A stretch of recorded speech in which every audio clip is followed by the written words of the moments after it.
See, everybody is wondering what is going on with Wendy Williams. Is she going to be able to return? Is she going to have a comeback? Like, what is going on? Will she ever be free? Yes and no. 2025 is literally just the breakdown for Wendy. The transformation, the true comeback is going to be 2026. As far as the Wendy Williams show, that chapter, that era is closed. There is a lot that still has to come out. There's a lot of secrets that are still going to come out. Like when I tell you that there is so much that the public does not know, and there is a lot more truths that need to be revealed before Wendy can truly have her comeback. Unfortunately, it's going to get worse before it could get better. We're going to get into it though after the jump. I feel like I need you tried to fight, but you my brain is racing for my heart is racing for clarity. What is going on, y'all? It's Santana, but better known as Aubrey when I'm doing these more personal, intimate, astrology, spirituality style videos. Now, this is the first time that I've ever done like a celebrity reading. Like usually I'm known to do like zodiac style readings, tarot readings. Every night I go live. I do quickie readings, you know, where you could get a quickie personal tarot and astrology reading for $50, or I do personal full readings on my website thealignmedsouls.com, where you can book that for $300. Okay, and that's usually the lane that I've played in, but Spirit has been on me to start doing more celebrity style, more Hollywood, more gossipy, you know, because I'm a commentator anyways, right? And you guys have seen me do a lot of gossip, a lot of hot topic type of videos, and I put up the zodiac style videos or whatever as well. But Spirit has been on me to merge the two. So I said, you know what? Fuck it. Like, I love commentary, I love spirituality. Why not merge the two? So when it comes to Wendy Williams, like, let's just dive into it. She's been all in the media recently, and not even just recently, the last couple of years, because I feel like ever since she collapsed on the stage, you know, had that whole Statue of Liberty moment, it's just been downhill. Like ever since that divorce, it has been downhill for her. And a lot of people feel like, yo, like, has she always been this crazy? Damn, that man ruined her. And then we found out she was in a guardianship. It's like, what's going on? And especially now, more than in the time than ever in 2025, you got Diddy news, you got Jay-Z news, you got all of these billionaires coming down, you got so much happening. It's just like, where in the fuck is Wendy Williams? Like, is she really going to be able to return? Because if there's one thing that we know about Wendy, we know that she loves to gossip. Okay, she loves to talk, she loves sitting in her purple chair, and she loves connecting with her people. I've always loved Wendy. I've loved her since I was a child. Loved her throughout radio. Never missed an episode of the Wendy Williams show. Like, I am a Wendy stan. That is my mother.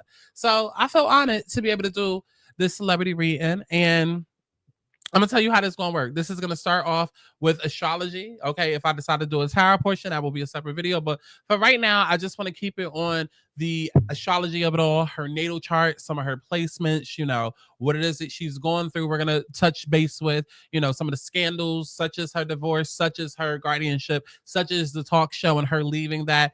And we're gonna see what's in store for her the rest of this year, as well as 2026. Okay, just a piece. Okay, just a piece. Okay, and like I said, we will do a separate video as far as an actual tarot intuitive reading. Okay, so I'm gonna get into my notes and we're gonna jump into it. Okay, so Wendy Williams, right? Just a brief background about her in case you don't know who the hell Wendy is, and you should. Wendy Williams was born on July 18th, 1964 in Asbury Park, New Jersey. She's a renowned media personality known for her candid and often controversial style. Her career spans radio and television with significant personal and professional milestones that have shaped her journey. Williams grew up in a middle-class African-American family in New Jersey. She often speaks about her upbringing, highlighting the strong influence of her parents and the dynamics that shaped her personality. Her early life experiences contributed to her resilience and outspoken nature, traits that later defined her media career. Okay. Now, throughout her career, Williams has maintained various friendships within the entertainment industry. Her relationships have sometimes been public and complex, reflecting the challenges of maintaining personal connections in the spotlight. These friendships have influenced her perspectives and at times her career trajectory. Williams' personal life, particularly her marriages, has been a subject of public interest. Her first marriage to Burt ended in divorce after 18 months. In 1997, she married Kevin Hunter, who we know as Kelvin Child. Kevin Hunter, with whom she had a son born in 2000. The marriage faced challenges, including Hunter's infidelity, leading to their divorce in 2019. And these experiences have profoundly impacted Williams both personally and professionally. Williams' career began in radio, where she gained fame for her bold commentary and celebrity interviews. Her transition to television with The Wendy Williams Show in 2008 marked a significant milestone, solidifying her status in daytime talk shows. Despite controversies and health challenges, her net worth has been estimated at around 60 million, reflecting her successful career.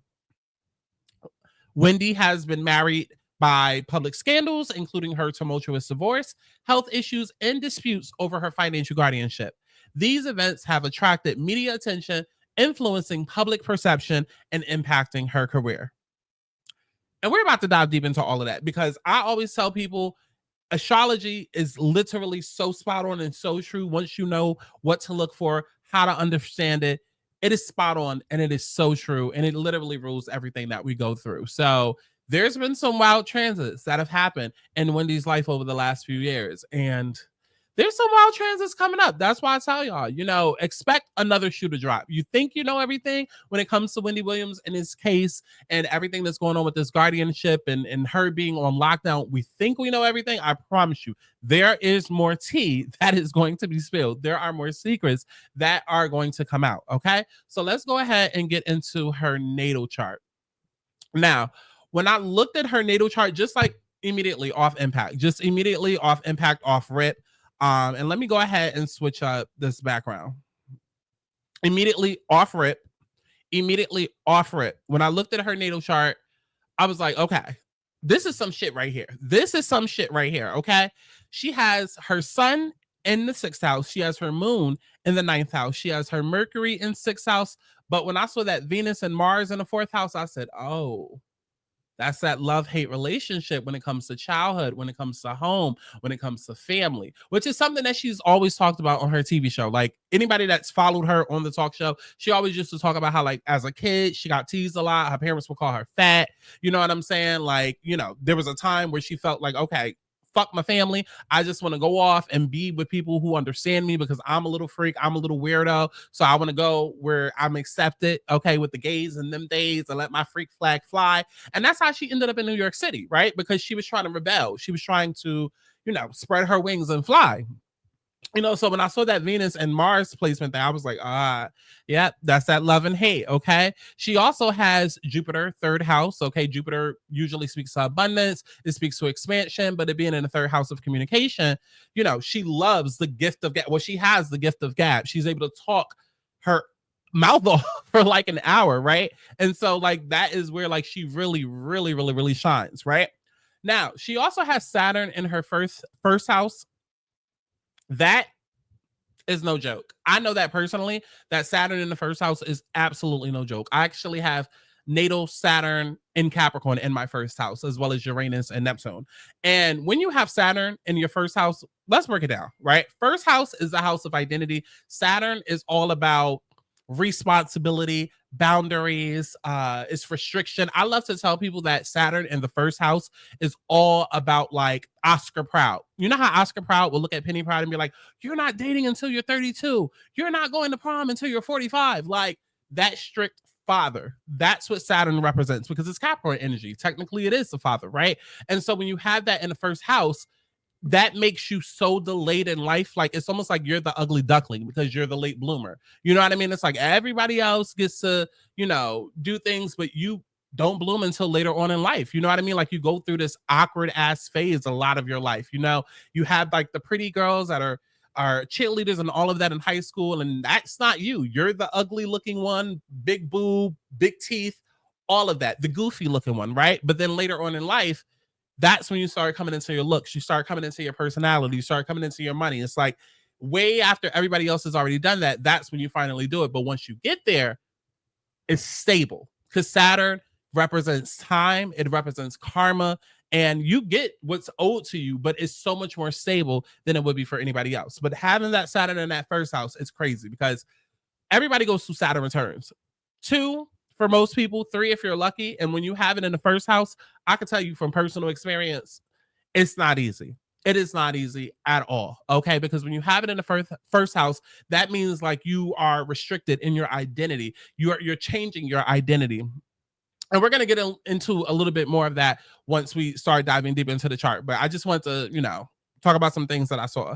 So she also has Uranus in the 7th house, and Uranus is the planet of like plot twists and confusion and illusions and things like that. And the 7th house is the house of relationships and business partners and things like that. So when you have the planet of confusion and the planet that loves to shock you and twist you and turn you upside down in a major house like the 7th house, which is relationships, that means you usually attract the most unconventional type of partners, like people that you should not be with, okay? Like bad boys, like Kelvin. Which, if again you listen to Wendy's talk show, she used to talk all the time. She loves a gangster. She loves that whole New York swag, that whole fitted cap, that whole Tim's, that black and mild. You might sell a little drugs. Look like Wendy is literally like she's always wanted to live the life of a trap dealer girlfriend. That is Wendy. Okay, the wife of a scammer. The mafia wife. That is Wendy, because when you have that Uranus in the 7th house, you like types that are a little bit unsavory. You like people that other people might overlook, or that other people might say you shouldn't be with. Again, Calvin Hunter. And we can see how it worked when it worked, but then when it didn't work, it bit her in the ass, which usually happens when it comes to Uranus. Now, she also has Neptune in her 9th, but she also has Pluto in her 7th house. I speak about Pluto a lot. Pluto rules over Scorpio, and Pluto is life and death. It's transformation. It's intimacy. It's sex. It's all of that, right? But when you have it in the 7th house of relationships, that makes relationships like a classroom for you, okay? Uranus makes it fun, exciting because of the plot twists and the shocking twists and turns and all of that. But when you have Pluto there, that makes it challenging because you tend to learn a lot through your relationships. It's like literally love is either up or it's down. And it's usually down because the point of Pluto is to break shit down, like to destroy. It's to constantly go through tower moments, right? And so when you have that in the 7th house of relationships, it's like every person that you meet, guess what? They're karmic. Every person you meet, guess what? You're going to fall in love, and it's going to be the greatest heartbreak you've ever fucking dealt with, which makes sense as to why we see what happened after Wendy and Calvin broke up. It was literally the greatest heartbreak of her life, and it literally broke her. This is why I love this shit. Astrology is spot the fuck on sometimes. A lot of times it's spot the fuck on. Okay. She has North Node in 5th house. North Node is about destiny, and that can point to what it is. Okay, so we just gonna stop. Oh, child, the ghetto. Maybe someday I will get to the point where I started editing these videos, cutting some clips of Hollywood news articles and, ET and, old clips. So many, maybe at some point. Right now, baby, we just chilling. We just vibing. We just pulling up with a snack, some tea, something to drink. And we just getting into the astrology of it all. Okay. The spirituality of it all. Okay. Maybe in the future, I'll do all the crazy edits and whatnot. But for now, I'm keeping that shit in. And bet I'll die again. Okay. But let's go ahead and jump back into the chart. So, where was I? So North Node, right? North Node is about destiny, and the North Node actually switches up transit-wise like every 2 years, which also plays a part into what Wendy has been going through, and we'll talk about that when we get to that. But North Node points to destiny. South Node points to karma, things that you've already gone through. So when you have your North Node in your 5th house, the 5th house is creativity, it's romance, it's entertainment, right? Hello? North Node. If North Node is destiny and 5th house is entertainment, then guess what? Your destiny is to be in entertainment. Okay. Let me see what else. She also has Chiron in the 1st house. Now that kind of took me by surprise, but then when I sat back and I thought about it, I was like, Conda Wendy, right? Because like when you look at Wendy, you think of somebody that is bold, that is powerful, that is out there, that is just larger than life, right? But if you really, really follow Wendy, she's also mentioned how lonely she's always been, you know, how she doesn't have friends like that and think, you know. So Chiron is the insecurities, right? It represents our insecurities. It's the wounded healer. It's where we feel insecure, but it's also our greatest strength because even though it hurts us, we can use it to heal others. So when you have Chiron, which is insecurities and wounded healer, inside of the first house of identity, you literally struggle with your identity your entire life. On top of Saturn being there, okay? Because Saturn, you already struggle with your identity, but Saturn whoops your ass until you finally figure out who you are. It tests you and tests you and tests you and makes you go through hella lessons until you figure out who you are. But when you have Chiron there, it's like you literally have no sense of identity, or like you literally struggle to fit in, or literally struggle to be able to relate to other people, which makes a lot of sense given Wendy's, you know, time with friendships. Okay. Because a lot of people would always ask, like, does Wendy have friends? Like, does she not have girlfriends to go lean on? Like, where's everybody now that she's going through all of this, you know? Yeah. Yeah. And another sad part about having Chiron in the first house is that sometimes you don't know who to trust. You don't, especially with that Pluto in the seventh house. You don't know who to trust, and we're gonna see that come up with Wendy and everything that she's going through because everybody that's around her is not good for her. And that was evident in the Lifetime documentaries, but there's gonna be things that happen over these next few months that make us realize, like, oh, you are not here for her best interest. Because I remember I even said months ago, I said, no, it's that son. It's that son, and it's the family. Okay, it's the family. I know Wendy keeps talking about my family, my family, my family, my family. No, really what it is my father. My father. But that sister never really fucked with Wendy like that. That brother never really fucked with Wendy like that. And of course she loves her son, given the trauma that she went through before, but the first second that he had to take advantage of her, he did. Okay, because that son took the father's side when everything went down. So even though we're all looking at Wendy and we're like, she needs to be with her family, I think people also need to be mindful of not everybody always has your best interests at heart. You know what I mean? And there is a lot of trauma there within that family that needs to be unpacked and worked with. And I don't even know if that is the best solution. You know what I mean? I don't know. I don't know, because there is a lot there that a lot of people don't know. And, you know, just going based off of Wendy's weakness right now and everything that's going on with her and just how people prioritize family, that's why people would say, well, she belongs with her family. But when you realize, well, your family isn't necessarily the greatest people to you or to Wendy in this case, it's like, is that really the best place for her? We shall see. But let's go ahead and jump into it. So I'm gonna get into my notes. Okay, this is gonna be very lengthy. Okay, if you cannot tell, as it is, go ahead and like the video.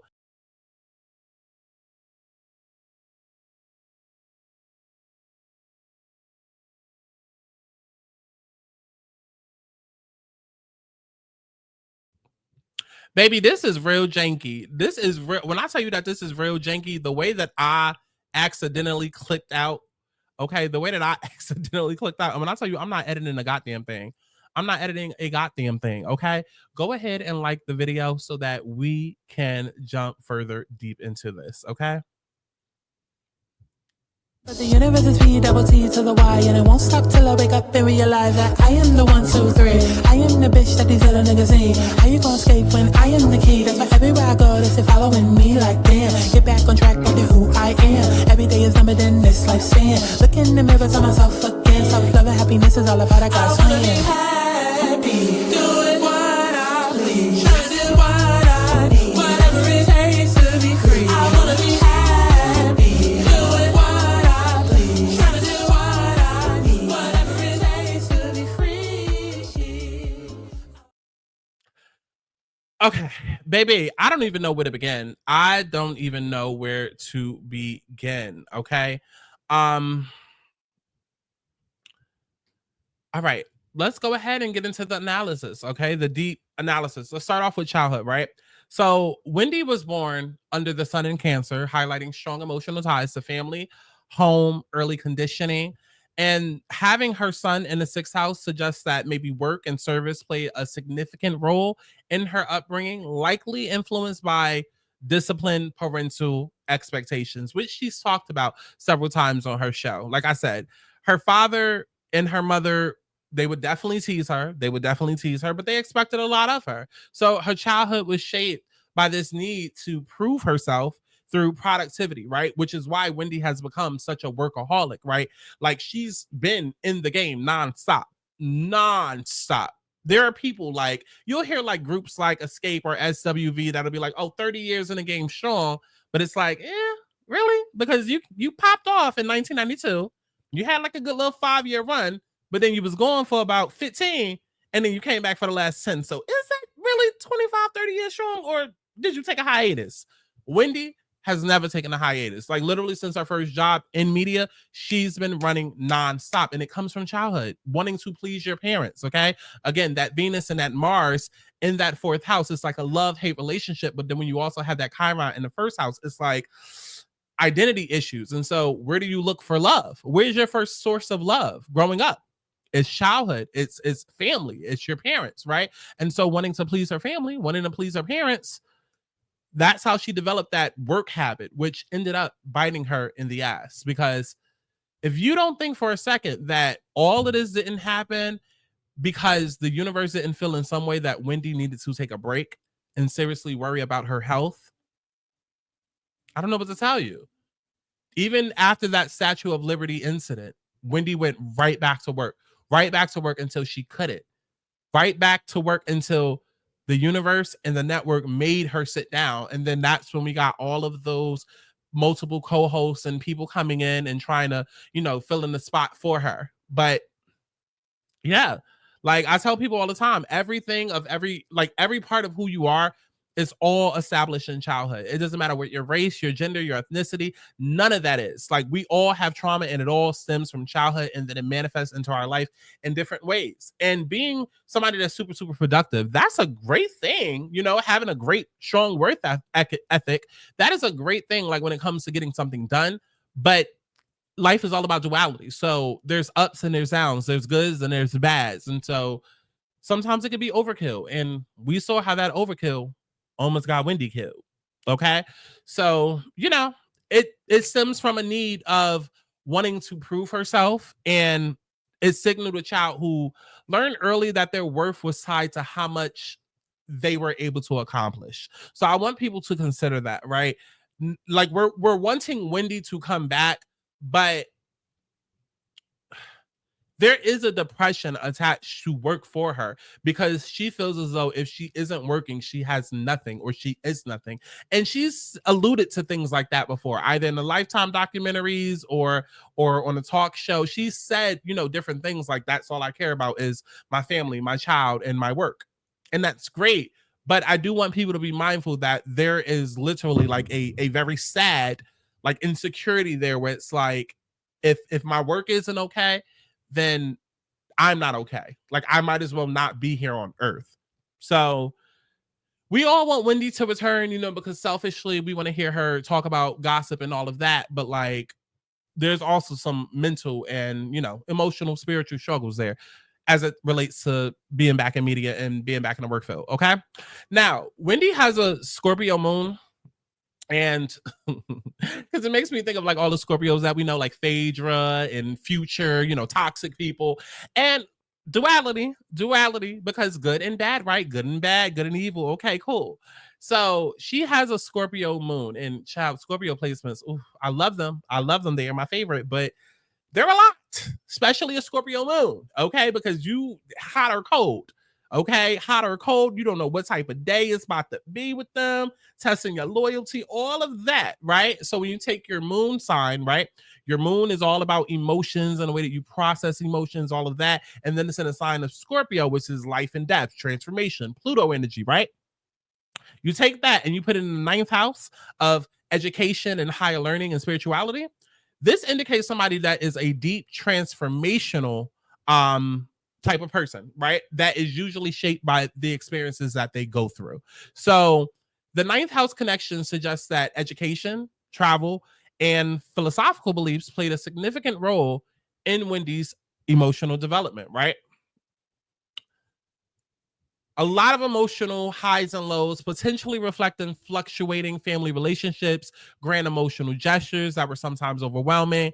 But she also has that Saturn that I told you about in Pisces in the first house, which indicates early experiences with restrictions, with self doubt, or even feelings of loneliness that later manifested as a strong public persona. Because at the end of the day, what Saturn is going to do, Saturn going to push you, right? Saturn is going to push you to your limits. You're going to get there by any means necessary. It's going to be hard, but you gonna get there. You ain't got no choice. Saturn will whoop your ass. I'm telling you what I know. Okay, I'm telling you what I know from my own personal chart. Saturn will whoop your motherfucking ass. Okay, society will as well, but Saturn will back you up. And also, just a cool thing, right? Saturn also shows you, like, wherever Saturn is placed in your chart, Saturn shows you where you receive your karma. So if you have Saturn in your first house, you receive your karma from other people. Like if somebody does you wrong, usually they start going through um they start going through, issues with their identity, or their looks start to change and things like that. And I'm gonna just say there's a backstory to my song Rotation, right? There's a backstory to my song Rotation. And the song literally goes, break your back, how? Break your back, how? Right? And somebody literally broke their back.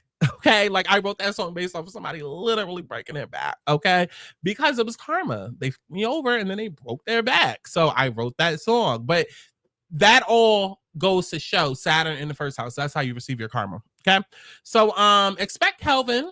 Okay, and anybody else that's done her wrong, maybe the guardian, expect them to start going through things with their looks, with their identity. Okay, listen, it could even be a situation where Kelvin gets scammed, maybe somebody stole an identity. Something can happen in that realm. But Wendy's Saturn and Pisces in the first house indicates early experiences with restriction, like I said, self-doubt, even feelings of loneliness that we've talked about. Now, she has a moon conjunction that intensifies her emotional sensitivity, that possibly led to her escapist tendencies. Okay, her drinking. Hello, her drinking. Okay, a heightened intuition that helped her navigate challenging family dynamics. Again, everybody keeps thinking Wendy's family has just been the greatest thing ever, and not necessarily. Astrology proves that everybody has different experiences on this earth, and so one child, maybe her brother or her sister might have felt like, oh, this is the greatest family ever. But Wendy, not so much. Not so much, right? And this opposition to Jupiter suggests that while she may have experienced moments of great emotional support, they were often followed by equally profound disappointments. This indicates a childhood where trust was a major theme, where she had to learn discernment about who she could depend on. Isn't it crazy when your family is your greatest threat or like greatest challenge? That's a lot. That is a lot. Let me repeat that one more time. This indicates a childhood where trust was a major theme for Wendy, where she had to learn discernment about who she could depend on. So again, when I say everybody's like, oh my God, her family, don't be surprised if that's the tea that gets spilled, because there is shocking information that the public is not aware of yet that will come out. Okay, now let's move on to her friendships and social dynamics, right? So, with that Pluto and Uranus in the seventh house, Wendy's relationships, both personal and professional, have been marked by power struggles and unpredictable shifts. That's what happens when you have that Pluto and Uranus there, right? Pluto suggests control dynamics and partnerships, while Uranus is more of an erratic element. Her friendships and professional connections may have been deeply transformational, yet unstable. Can't stop it once it starts happening. And that's usually what it is. Like, if any of you know tarot, how to use tarot cards, like the tower is Pluto energy, right? It comes in when it comes in. I say all the time, get on your shit before shit gets on you, because usually there's a warning, but when it comes to Pluto and Uranus, shit just gets crumbled. Okay, which is sort of what's happening now. Her whole entire image, profession, everything of what we know of Wendy has to be destroyed so that she can have a rebirth to where she's like supposed to be.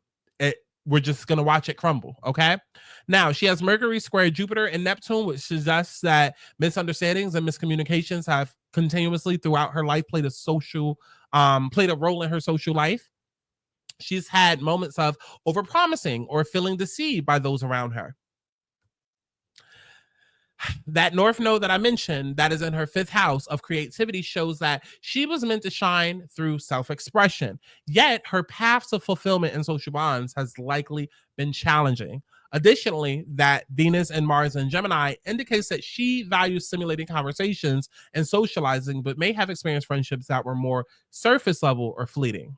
So imagine like you really really like value like having deep conversations and meeting people and getting to know people, but it's just like, and you want friends so bad because already you have family you can't trust, you can't really, speak to them like that, like they're a classroom for lessons for you. So you go out into the world and you're trying to be social, but yeah, at the same time, because of that Saturn placement and that Chiron, you're a bit of an ugly duckling. You're already insecure, but at the same time, it's like you're insecure about who you are. You're insecure about what people think about you, and you're trying your best to work through that, but you still have this love of people and this love of talking to people. So you go out there and you still try to talk to people and love on people because you realize that people may be different than the people in your family and they're going to treat you differently only for them to treat you just the same, if not worse.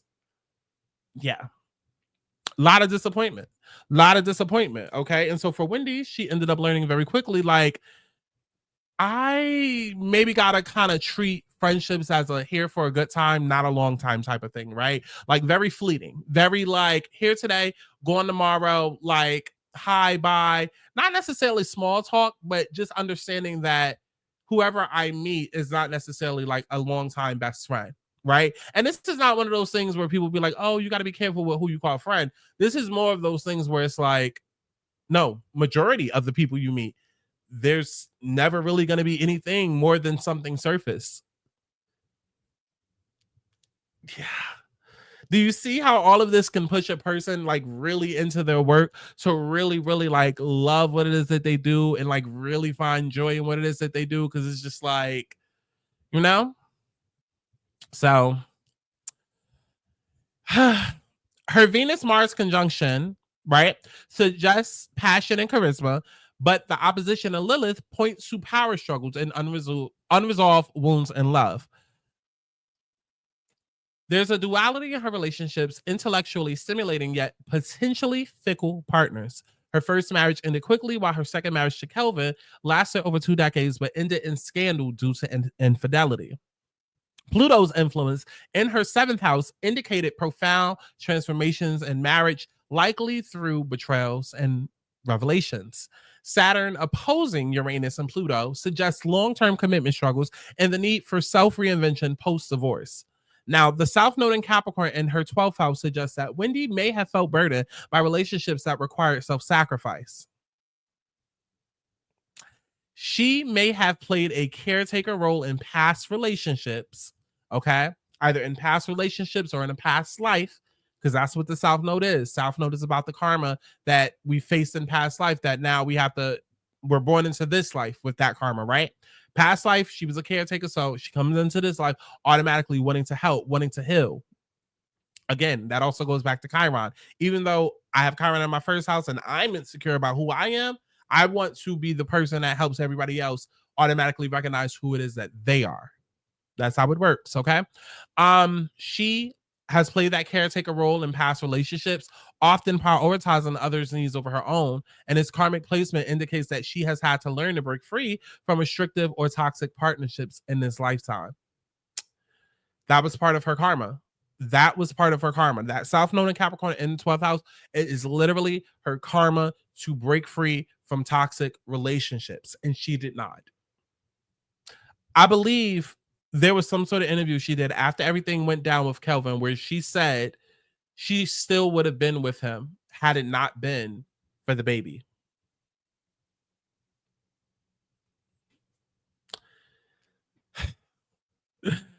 we not even like that deep into all of this and like what's going on, but like is it starting to make sense for you, like who she was, who she is, like why a person would think this way, why a person would feel this way?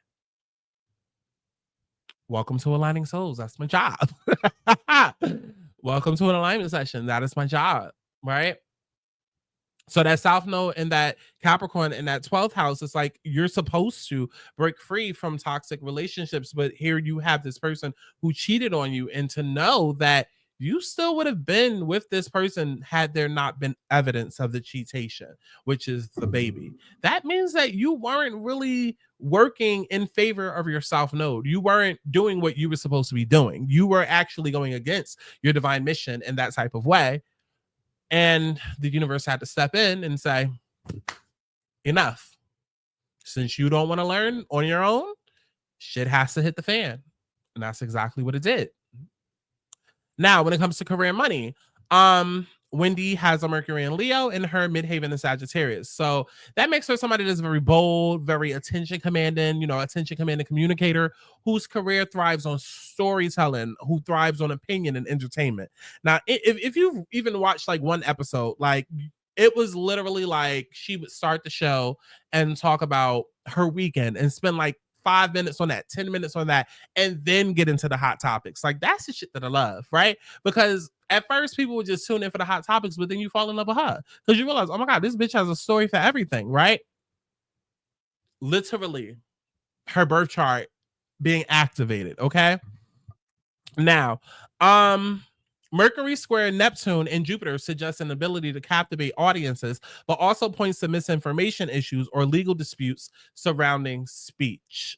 The Sun in sixth house suggests a tireless work ethic, and her career in radio and television reflects displacement, need for consistency in daily routines. Her Venus-Mars conjunction in the fourth house highlights how home life and career were intertwined, especially with her husband's managerial role, which ultimately led to financial and personal conflicts. Okay. Financially, Jupiter in the third house suggests wealth accumulation through communication. Those squares to Mercury and Neptune indicate periods of financial mismanagement, possibly contributing to her current guardianship battle. This placement suggests that while she has had major financial success, there have been instances where details were overlooked, leading to financial losses.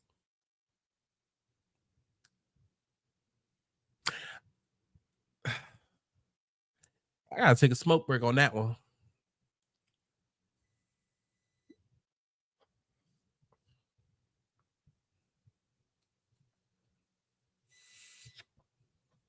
Because let's break that down. When planets square, that is tension. That's a push and pull, right? So when you have Mercury, which is a planet of communication, but then you have Neptune, which usually points to illusions and rose-colored glasses, and it's squaring off, it's fighting. It's like what you do, right? Because obviously she's a communicator, so she does communication for work. So it's essentially work clashing with illusions and rose-colored glasses and fantasies, right? So it's like you're acquiring money through work, but then there's all of these illusions and whatnot that you don't really know is going on. And so you're left in the dark about a lot. I don't think this is the first time that lady has had money stolen from her. I think it's happened several times over her career. And matter of fact, I wouldn't even just say money. I would say money, opportunities. I would say anything dealing with career. But I do feel like it's gotten to a point where things have come to a head where it's like, okay, you really have to be on top of it. And I feel like now at the age of, how old is she? 60? 64? 60 years old. She's learning now, like, okay, I really have to start being accountable for my accounting. Okay. Now, when it comes to public scandals and health struggles, her Saturn return, right? Her Saturn return was in Pisces, right? She had her first one in the mid-90s, and she had her second one in 2024. Now, mind you, when you go through your Saturn return, it's a couple of years, right? A lot of people know about it. A lot of people don't. But we all go through them. Like I said, if you're lucky, you'll experience 3, but most people experience 2. The first one is from 27 to 30. And so from 27 to 30, that is when your life, like, basically you go from teenager to adult. Wherever it's placed in your chart, those are the themes that start happening. So I'll give you an example for me, right? Saturn, first house, but it also squares my fourth house of home. So when my Saturn return hit, that would have been, matter of fact, right soon as lockdown happened, right? And so it's just forcing you into independence, and it's forcing you into a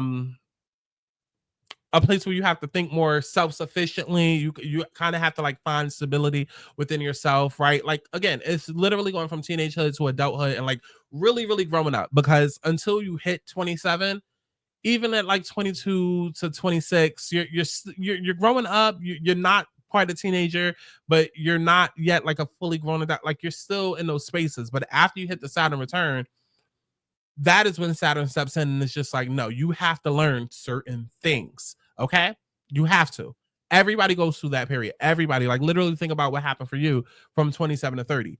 You are not the same person after 30 that you were before 27. I promise you. That's how it is for everybody. And usually during those years, that's where people go through a lot of major changes. Like you can move out, have your first apartment for the first time. You can have a baby for the first time. You can get married, you know, that tends to happen a lot. I think I was born under my mother's Saturn return, right? So, you know, it's a lot of like major life transformations during that time.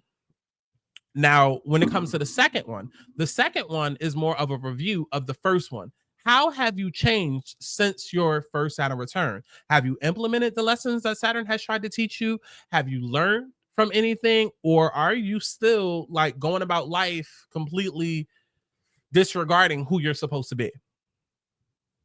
And as we just mentioned, you know, that South Node and Capricorn, 12th house, you're supposed to be breaking free, Wendy, from toxic relationships. But yet that Pluto and that Uranus in 7th house, you're attracted to it.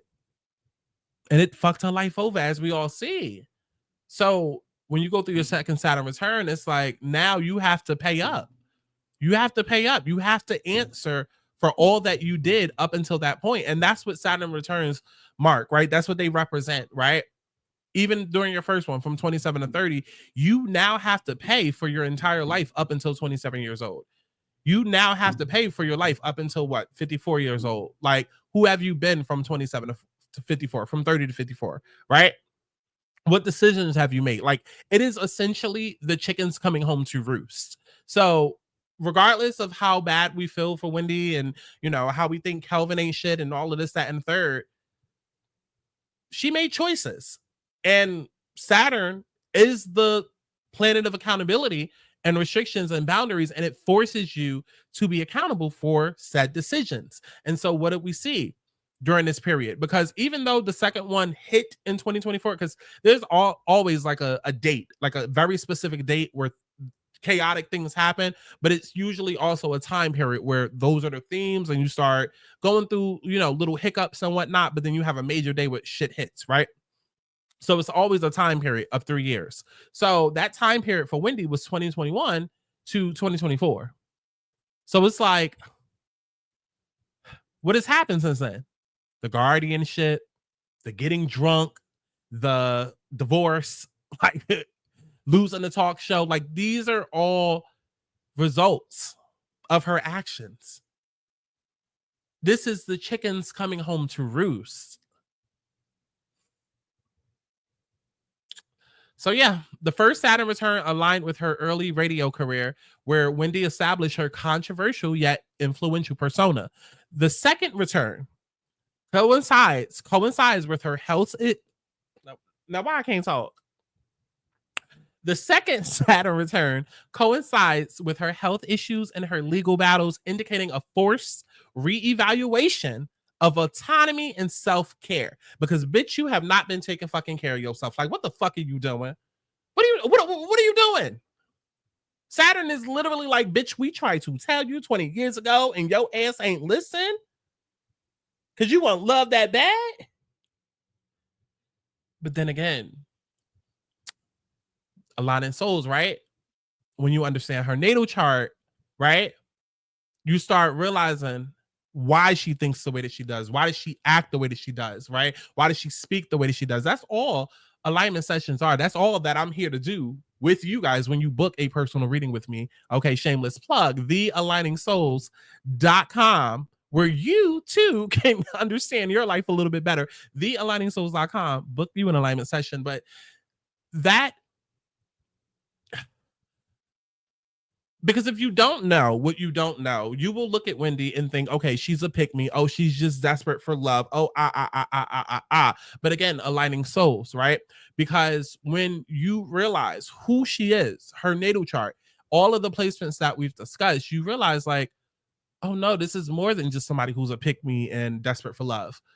We're not negating that because that's what she is, but there's a reason why. Like your childhood, your relationship to your family, you know, there's a lot of smoke and mirrors. We as the public, we think it's this one way, but no, you're actually not close with your family, and your love for them is actually out of obligation. And you know, you're not supposed to be with toxic men, but yet you are attracted to that because that's what makes you feel interesting in your life, because you feel like your life is nothing without work. Like you put it together, and then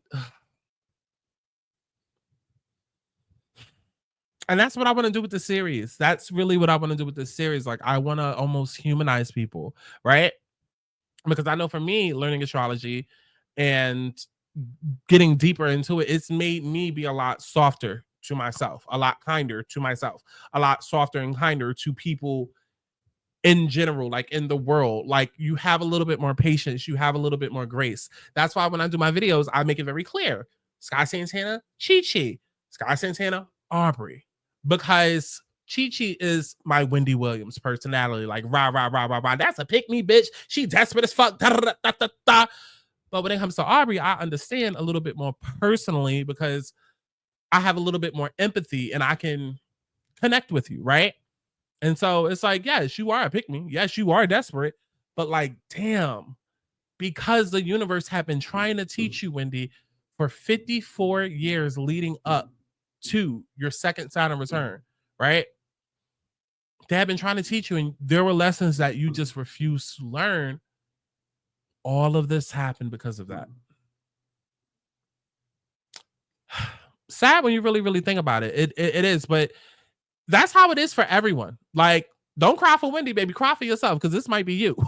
This might be you in a couple of years when your Saturn return hit. Okay, listen, this is how it is for everybody. Okay, now, with Neptune in Wendy's 9th house, her long-standing struggles with addiction, as well, because Neptune also rules over addiction, right? It rules over, you know, like smoking, drinking, partying, like all of that. So when you have Neptune in her 9th house, her long-standing struggles with addiction, as well as rumors and media portrayals, aligned with displacement's themes of illusion and escapism.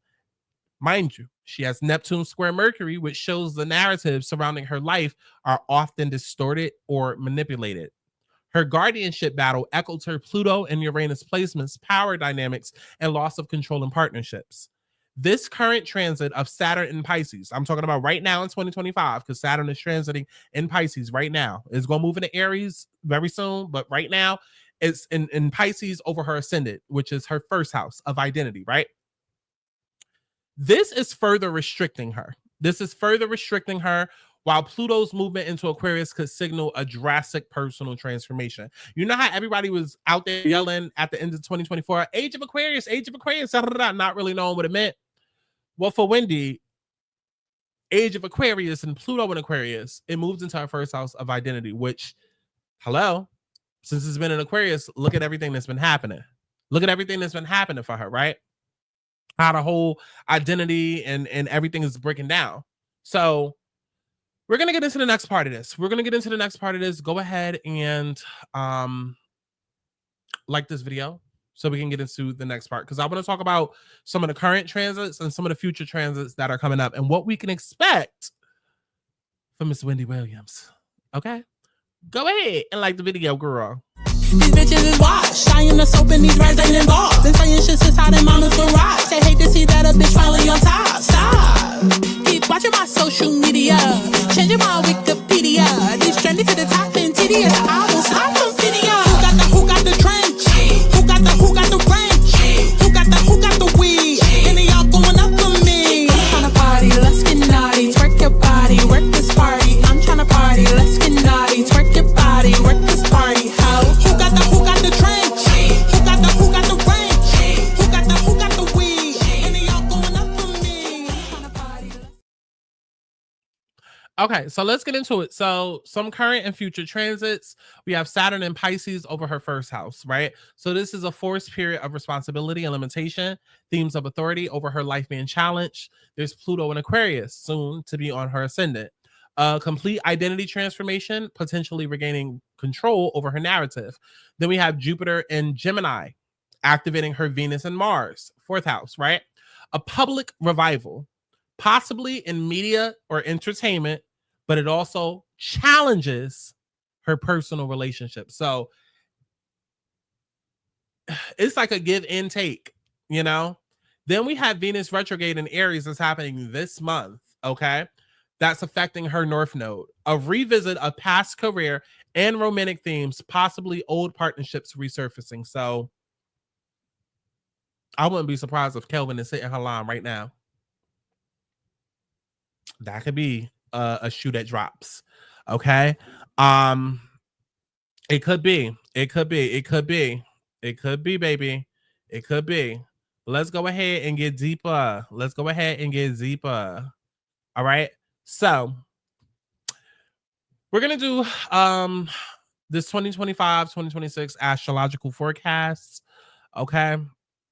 Diving a little bit deeper. So, Saturn in Aries. This is from May 2025 to September 2025. The full entry point will be February 2026. So, this impacts Wendy's second house. Second house is finances and is self-worth. Saturn will move into Aries, which hits her second house of finances and personal values. This transit suggests financial restructuring, likely in response to her ongoing legal battles regarding guardianship. Okay. Remember, Saturn is the restrictions. Okay. Saturn's influence here could indicate restrictions on her access to wealth or a forced need to be more disciplined in financial management.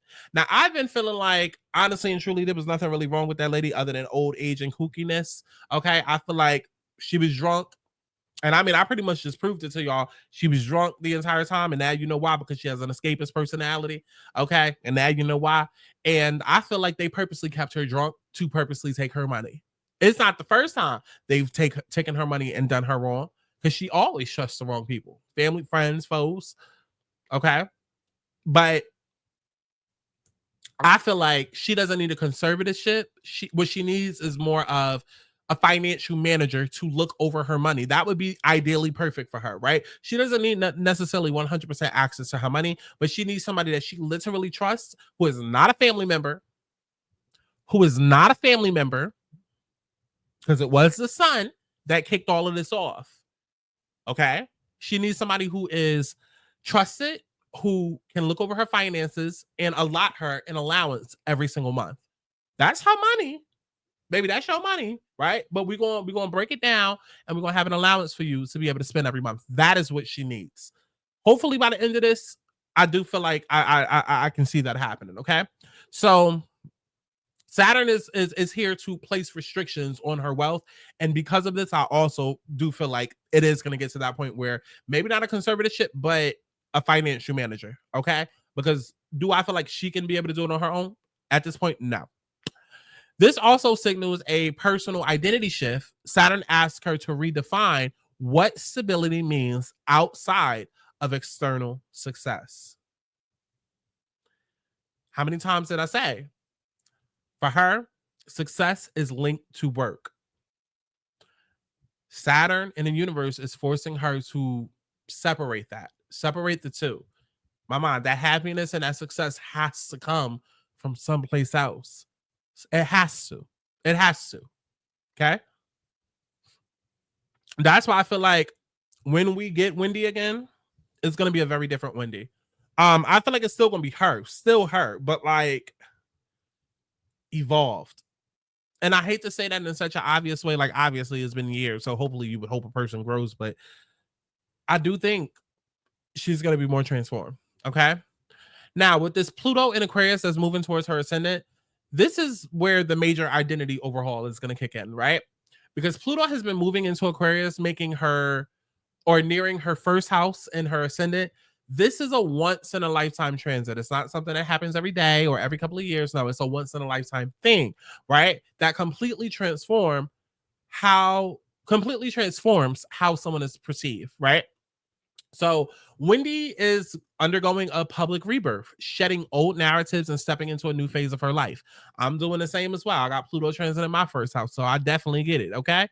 However, Pluto's transit is slow and it's brutal. It's not an overnight thing. So this suggests that ongoing power struggles over control of her own life likely linked to her conservatorship. Now, the next transit that we have coming up is Jupiter in Cancer. Jupiter in Cancer will be from June 2025 to June 2026. Now, this is where it's going to get a little rocky because it's going to bring up emotional healing, but it's also going to bring up a lot of disturbance when it comes to her home life and her life with her family. Jupiter in Cancer is going to pass through her sixth house of health and daily routines. This could be a time of medical breakthroughs, right? Better emotional support, or a shift in how she manages her conditions. Jupiter's transits may bring public sympathy. I mean, right now, we're already starting to see the public is on her side. And it's possible that we start seeing documentaries, interviews, or legal developments that shift how people view her struggles, right? Like, this is the universe supporting Wendy. Like, okay, we're going to have this done. We're going to have this done. We're going to have this done, right? Like, don't be surprised, right? Because it's the universe trying to help Wendy. Like, we want the public on your side. Like, this is about you making a comeback. This is about you making that return. So again, start seeing documentaries, interviews, legal developments that shift how people view her struggles. However, Jupiter expands everything that it touches. So this could also bring more drama related to the legal situations. So it's like you got to take the good with the bad. So it's like more legal traumas, but people feeling more of like, that lady ain't do nothing wrong. That lady is saying, leave that lady alone, you know? Now, we also had the North and South Node shift that already happened in January. So ever since then, the North Node has shifted into her second house. So this is a karmic financial reset. If she was financially dependent on others before, this transit pushes her to regain some autonomy, right? South Node being in Virgo, hitting her eighth house suggests losing control over shared resources, reinforcing themes of financial guardianship. Mind you, there's an eclipse. There's an eclipse. Like, there is an eclipse this week.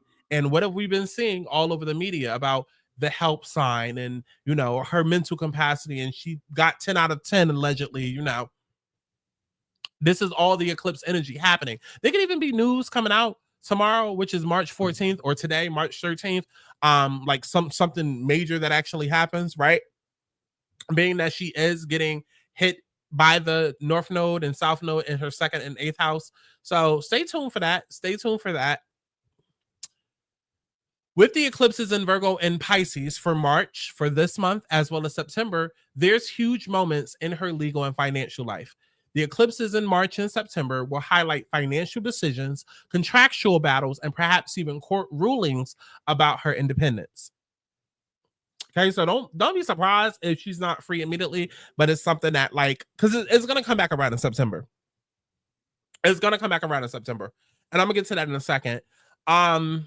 The eclipses now in March and September is highlighting, like I said, the financial decisions, contractual battles, perhaps even court rulings about her independence. The Virgo eclipse that's happening tomorrow, March 14th, may trigger an investigation or a revelation regarding how her money has been handled. So something gonna come out, something gonna happen to where somebody somewhere is like, oh no, we have to do a deep dive. We got to do a deep dive. What's been going on with the money? What's been going on? And you would think this is something they already done did, or they already would have been doing because the public has been saying it, but no. But thankfully to this eclipse, again, the universe working with her, it's like, no, bitch, trigger something. The universe is going trigger something that sets off another red flag, similar to how, like, when the sun was spinning up everything, it's going to be another red flag that goes off regarding to how her money has been handled. It's all dominoes. It's all dominoes. Okay. Now, listen to me here. The Pisces eclipse that is going to happen in September is going to indicate a shift, or let me not say is gonna, could indicate, right? A shift and who actually controls her estate. So don't expect all of this to be wrapped up in a pretty little bow in 1 week. No, this is something that could take 2 years. Like I said, 2025 is the breakdown. 2026 is the comeback. Okay, 2 years, right? So this is the month of what's going on with the money. How has the money been being handled? Who been handling the money? September is about, okay, now who gets to control the money, right? Who's controlling it? And hopefully by then it's a financial manager and not the conservatorship or her son. Okay, let's keep going. So we also have Venus retrograde. Venus is retrograde right now from March to April 2025.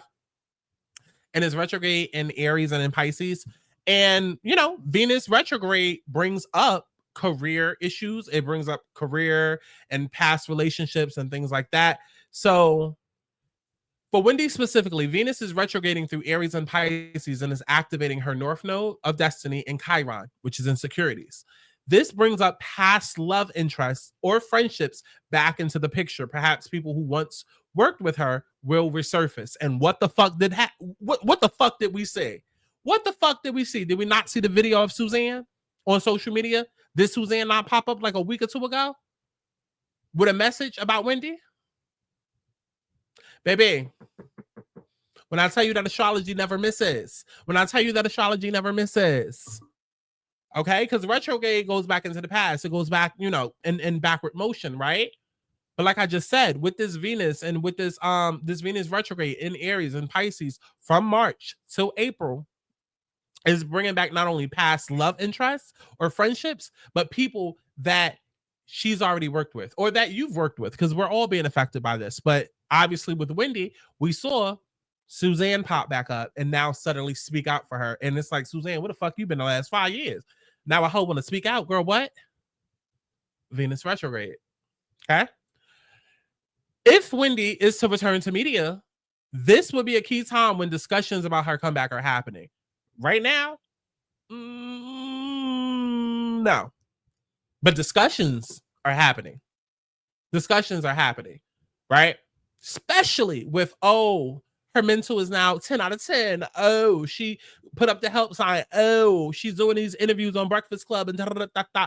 Best believe conversations are happening. Best believe people are getting their money offers ready. Okay. Either they've already, I'll put it like this.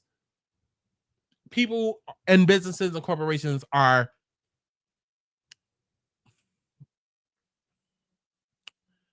I don't want to say making an offer. What do you call it? Like where you're planning an offer, just planning an offer. I'll leave it at that. Like this is a time right now where they're preparing an offer. There we go. Preparing an offer for her. Okay.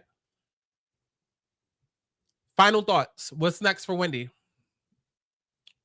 2025 is a restructuring year. Her legal, financial, and health battles will continue. They will continue. Okay. But by 2026, we may see Wendy start to regain more control. 2026 brings a full Pluto ascendant transit for Wendy. This is when Wendy will emerge in an entirely new way, possibly in the form of a book, a documentary, or even legal triumph, or all of the above. And if I know my motherfucking mother like I know her, if I know Wendy like I know her, child, it might be a Lifetime limited series. Okay, she love a good Lifetime special. Okay, she love a Lifetime commercial. Listen, but it could really be all of the above. It could really, like, do not be surprised, baby, if we get a book from Ms. Wendy. Y'all thought we was done? No, girl. I know y'all wanted her to be after the whole Aaliyah, the whole Aaliyah documentary debacle. Oh wait, I was supposed to mention that during this video, girl.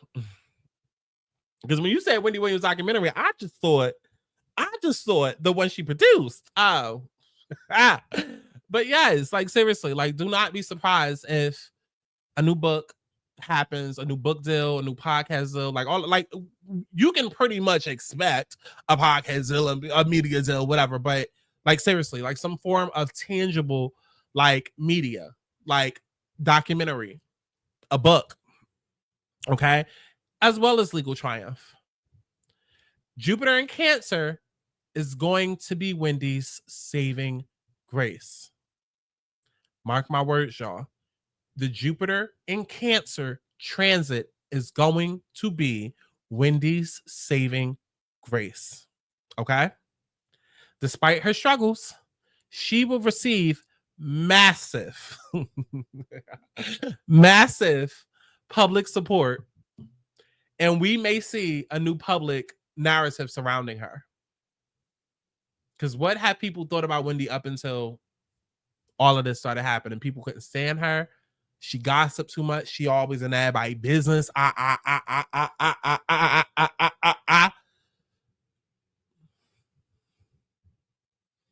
People gonna be singing a different tune. People gonna be singing a different tune, and people are gonna support her. There's gonna be massive support for her. Jupiter in Cancer is gonna be her saving grace, y'all. Okay. Wendy is entering one of her most profound transformations of her life. And the journey is going to be difficult, but these transits suggest that she's not going to fade quietly because her story is far from over. Now, I did go ahead and get into some cards because I didn't want to just end it there. I didn't want this to be like a full tarot reading. Like, I feel like that could be its own separate video. Hell, this video was only supposed to be like 30 minutes. Bitch, it's over an hour. Okay. I can do a separate video. I feel like I want to separate astrology from tarot. But I did want to pull a card for some energy for the rest of 2025, right? Because I wanted to know what's going on. Okay, we know the transits, we know but like, what is the energy looking like outside of the astrology transits? Like, what insight can I get? Baby, we got the Tower. We got the Tower. And what did I tell y'all? Tower, Pluto, Scorpio energy, baby. Yeah. The Tower is reckoning, it's destruction, and it's the path to redemption. So the Tower as the overarching energy for Wendy Williams and the rest of 2025 is a profound omen. This card does not hint at small changes at all, right? It signifies destruction, shocking revelations, and a forced reckoning. Combined with the astrological, girl, get it together. Do we need to reset? Because we can't. Let's reset. 1, 2, 3, catch it. 4, 5, 6, manifest it. 1, 2, 3, catch it. 4, 5, 6, manifest it. I'm not trying to be rich someday, 'cause I'm rich right now. I'm not trying to be rich someday, 'cause I'm rich right now. Either you get it or you don't. Living the same like this is one. Got what I need, don't have to front. Either you get it or you don't. Living the same like this is one. Okay, because baby, I'm trying to get like Wendy Williams. Okay, she over there trying to fight over who controlling her coin, baby. I'm trying to get a coin. Period. The fuck. TheAlignedsouls.com, because baby, if you're enjoying this, imagine what I could do for your life. Imagine what I could do for you and yours. Okay, please go over there, TheAlignedsouls.com, and book your read. And then yes, the price is the price, and the price is not changing. Get your money up. Okay, let's go ahead and get back into it. We're gonna finish it off now. Like I said, pull the Tower card, and combined with the astrological transits that Wendy's facing, this suggests that Wendy is heading towards a dramatic and possibly public downfall that will shake up her world, but also open the path for a new foundation. Anytime you pull the Tower in a reading, baby, it's a shit show that's about to happen. Just like the eclipses. Hello, this is why everything is happening now. The fuck? This is exactly why everything is happening the way that it's happening now. Eclipses come in a couple of times a year to shake shit the fuck up wherever you've been too comfortable, and it's there to speed up what was already going to happen, right? And so That's what this tower moment is, right?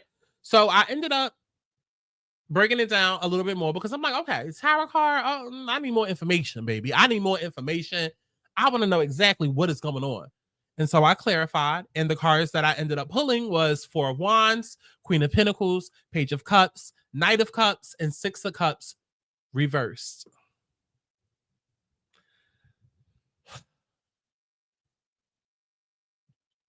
I also paired that with her natal chart. I also paired that with the astrology. I don't know why I can't keep speaking. I also paired that with the astrological influences and transits that are coming up, right? So let's start it off with number one, the Tower card. Breaking down the old Wendy. This card suggests that the rest of 2025 will be volatile. Okay, it's going to be volatile. It's going to be exposing. It's going to be shocking. Given what we know, Wendy's financial restrictions, her declining health, and the ongoing legal conservatorship, this is likely a moment where something breaks in a major way. Baby, I don't know what's on Google right now, but I'm telling you, they are going to investigate that money. What is going on with her motherfucking money? Who been spending up all her goddamn shit? Okay, and come September. Okay, by the end of September, who is going to be in control of Wendy's estate? Baby. Legal battles may intensify with the Virgo South Node eclipse September 21st, 2025, hitting her 8th house of shared resources. We may see financial relevant. It is Mercury retrograde, y'all, so bear with me, okay? I'm a Gemini Mercury child. We may see financial revelations, mismanagement accusations, or even her team being exposed for wrongdoing. Baby, didn't I tell you it was another shoe that was about to drop? Didn't I tell y'all it's another shoe that's going to drop? Y'all think y'all know it all. You think you know what's going on, but you don't. I promise you more is coming out and people are getting exposed. The people that's around her, she cannot fucking trust. She cannot trust. She cannot. More often than not, she cannot trust most of them. I wouldn't trust nobody else other than that niece. If you want me to be completely... Matter of fact, put me on screen for a motherfucking second, okay? Excuse me, Wendy, move. I wouldn't be trusting nobody except that motherfucking niece. Fuck her family. Fuck her father. Fuck her kids. Fuck Kelvin. Fuck the team around her. Fuck Detmar Mercury. Okay, because you see how they fired her. They brought Sherry on. Okay, they canceled the Wendy Williams show, brought Sherry on, gave her the exact same motherfucking set, just twisted up the goddamn colors, gave her the exact same motherfucking people to work for her, gave her the exact same motherfucking segments. And mind you, I love the Sherry show. I love the Sherry show. And I love Detmar Mercury. I love Wendy Williams show. Love it all. But I'm just saying, people have played in her face. And I don't trust anybody around her other than that niece. The one that works for the talk show, the one that's been helping her speak, that's the only one that I feel like she can trust. Everybody else, I would not trust. I wouldn't trust a DJ Booth. I wouldn't trust the other DJ that she hired. Okay. I wouldn't trust nobody. I wouldn't trust Suzanne. Because why it took you 5 years to come out? I wouldn't trust a Norman. Girl, what? Dormant? No. I wouldn't trust nobody. I wouldn't trust nobody, Wendy. I wouldn't trust nobody. I wouldn't trust nobody. But we're going to see exactly who it is that ends up getting exposed. Because somebody getting exposed. Okay, somebody getting exposed. There's going to be accusations. There's going to be revelations. There's going to be mismanagement accusations that come out. Her team can get exposed. There's also going to be public exposure and media frenzy. Okay, because the tower also aligns with public revelations. So a documentary, legal filings, or leaked information could be what triggers a massive news cycle about Wendy's condition and who's really in control. Even right now, I still feel like we don't have all the information, or we have one part of the story. I still feel that way. And I feel like the other shoe is going to drop where we find out way more. And then we'd be like, oh, because I still feel like even as much as we know, we don't have the full story. And so some details to the story are confusing. And so once we get the other shoe that drops, that'll make so much more sense, right?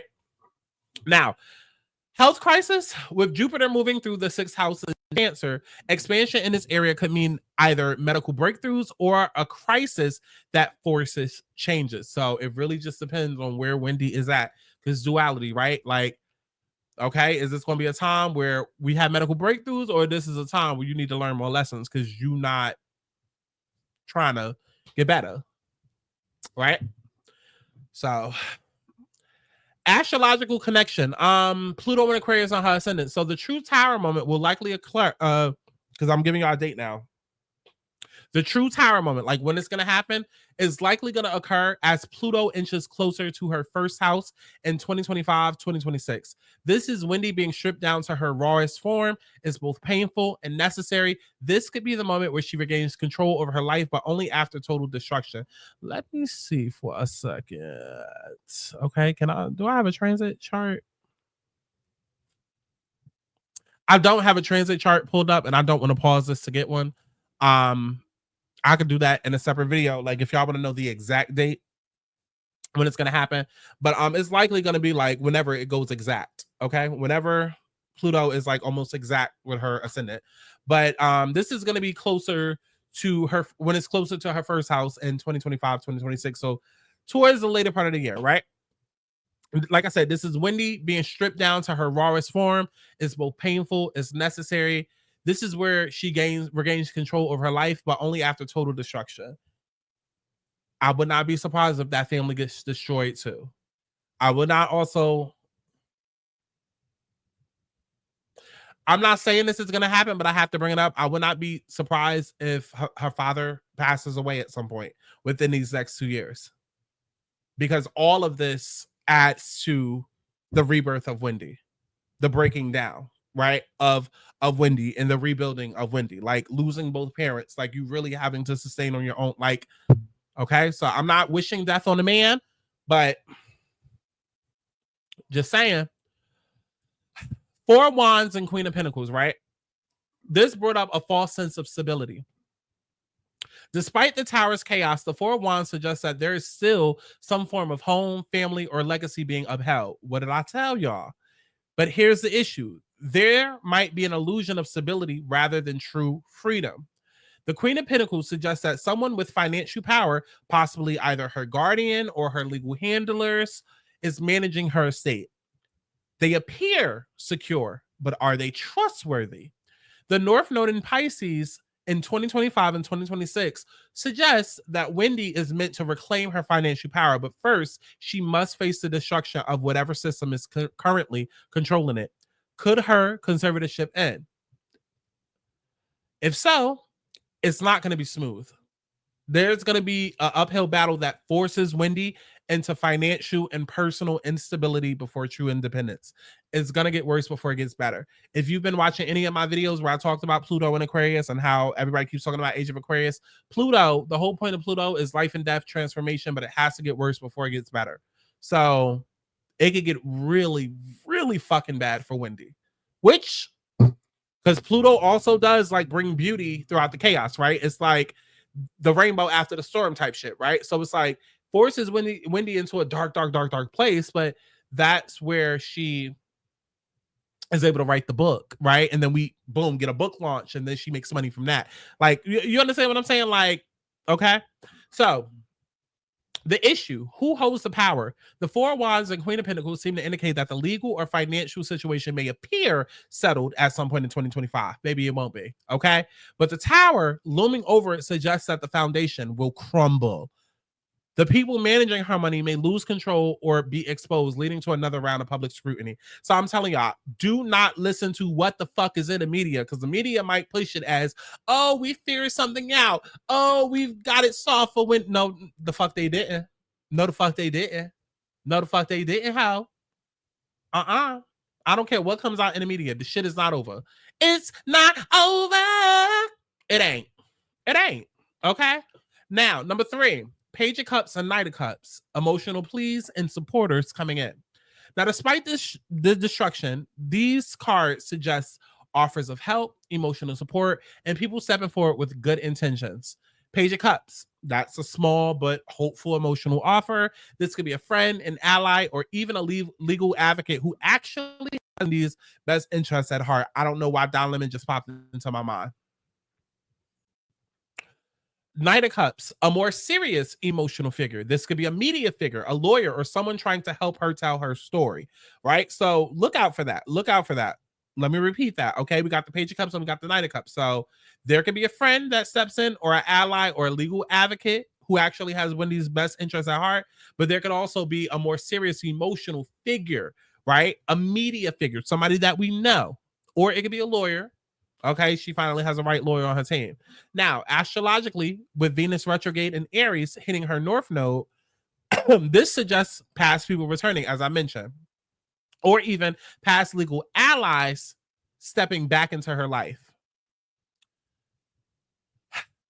Some possible interpretations of that. A legal or media figure comes forward to fight for her. She could start speaking out through someone else, a lawyer, journalist, documentary. We've been seeing her speak out through the Breakfast Club and through TMZ, and she was supposed to be on TMZ. This could also be her son, Kevin, attempting to step in one more time to speak up for her. Okay?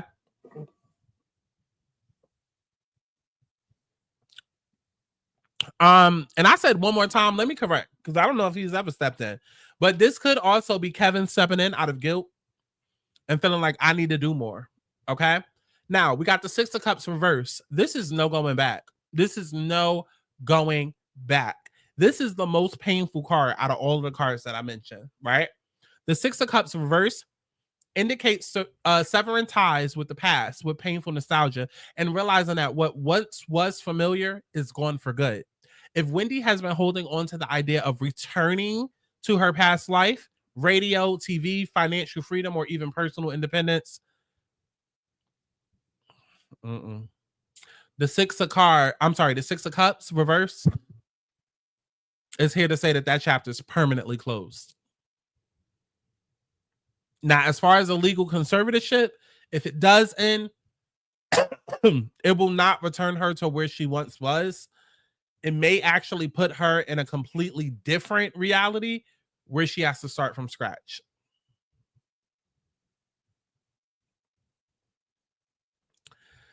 Friendships and family, this could indicate betrayals. She may realize that those she once trusted are beyond redemption. Now, all of these things can happen. Only one of these things can happen, right? Just throwing that out there. Six of Cups reverse paired with the Tower suggests that there is a severe emotional and psychological reckoning, a complete break from the past, possibly involving a major emotional loss. Her losing her father is popping up back into my head again. Again, I'm not going to sit here and concrete say that is a prediction, but read between the lines. Final conclusion. What's 2025 really about for Wendy? The rest of 2025 is not about peace or resolution. It's about reckoning. It's about destruction and the forced tearing down of illusions. A dramatic event will expose the truth, whether financial, whether legal, personal. There is something hidden that the public is unaware about. So it's nothing that we already know. There's something hidden that will come crashing down. Legal or financial rulings will not be in her favor at first. Okay? They're not going to be in her favor at first. But this is what ultimately is going to help free her from the grip of those controlling her. New people will step in to help, but trust is fragile. Not everybody who claims to support Wendy is actually truly on her side. There is no returning to the Wendy Williams show. No returning to that era. That chapter is closed, and any comeback will have to be a reinvention, not a repeat of the past. And as I'm saying that I just what popped into my head is we want her to come back and do hot topics and celebrity gossip. She could very well still touch on it in some way, but I would not be surprised if Wendy came back with a like a Storytime podcast about her life, or like, I don't know why Chicken Noodle Soup is popping in my head, like the series, or like I'm getting very like self-help, self-meditation, like it could really be like a complete overhaul. Like, yes, we love her for entertainment and gossip and all of that, but when you have a gift, you have a gift, and no matter what you do, you have the gift. That's why I'm able to come and do 20 different fucking niches on YouTube. It ain't gonna matter what the fuck I do, because I'm still gonna be the same, because I have a gift. You know what I'm saying? And don't be surprised if that's how it is for Wendy, right? Like, she comes back, but not the way that people would think. Like, it's not just like, ooh, purple chair, hot topics, da, da, da, da, but it's set up, it's something different about it, right? Whether it's more of, okay, I'm gonna talk about topics, but I'm gonna approach it from a more human perspective, or I'm gonna talk about topics, but I'm gonna add more stories from my personal life to relate, like, or something. Okay. It's not going to be a direct repeat of the past. I promise you it's not, because the universe is not going to go for that. They're not going to allow it. 2026 is the aftermath, and that's when the reinvention will happen. That's when we'll see the rebirth, okay? By 2026, Pluto will fully be on her ascendant. This is when the true transformation begins. If Wendy is to regain control of her life, it will happen in 2026, after the chaos of 2025 breaks everything down. Will she be free? Not immediately. Not immediately. But 2025 is the breaking point. The year where her old reality crumbles, paving the way for her true rebirth in 2026. Wendy Williams is on the verge of one of the most dramatic transformations of her life. While painful, the tower doesn't destroy without purpose. It clears away illusions so that truth and real power can emerge. Wendy's fight isn't over, but 2025 will force her to confront the deepest truths about who she is, who she can trust, and what the future holds. And baby, that's a wrap. That's a motherfucking wrap. Okay, listen.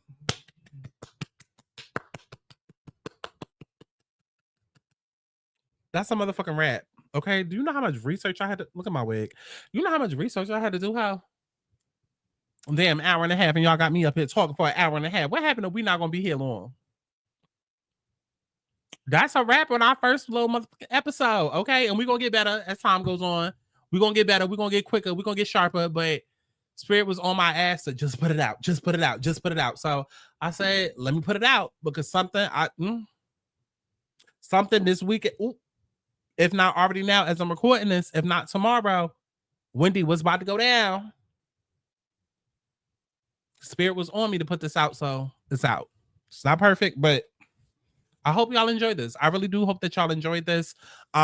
Seriously, aligning souls. All aligning souls is really about is just aligning you back to who you are, aligning you back to your highest God, your highest soul, your highest everything. Like, it's about humanizing motherfuckers, because again, it's so easy to just look at Wendy and be like, that gossiping pick me ass bitch, she desperate for dick.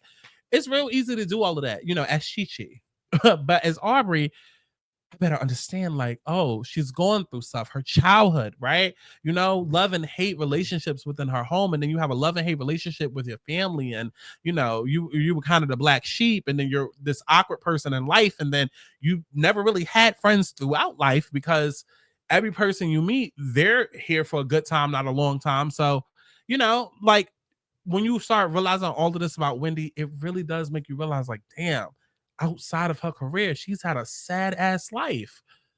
But then it's about perspective, right? Because is it sad? Has it been sad for Wendy?